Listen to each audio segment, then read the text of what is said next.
The Rainbow Six franchise started a long time ago as kind of a brainstorming sessions.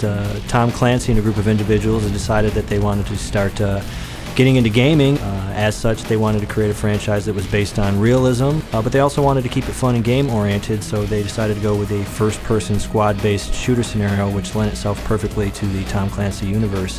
When we first started out, we started with the precept of how CQB worked and how they went into the thinking part of doing a tactical takedown and doing a hostage rescue or just doing any kind of a police action.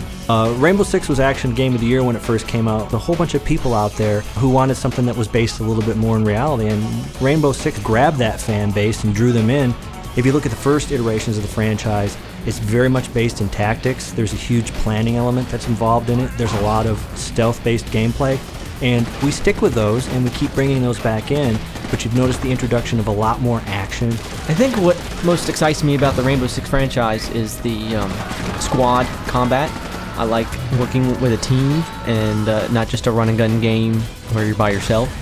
I like the realism factor, the fact it's based in today's times and around today's events.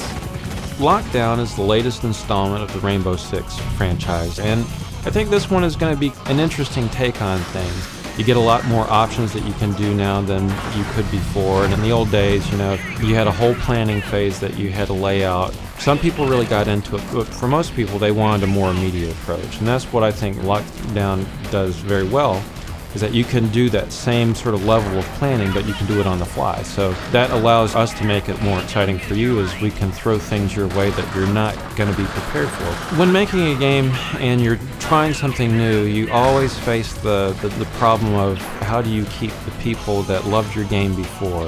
But I think we've done a good job in this one. There's enough of what was at the core, the heart of it. You still have the ability to operate at a very tactical level, so if you love that element, we've got that plus more.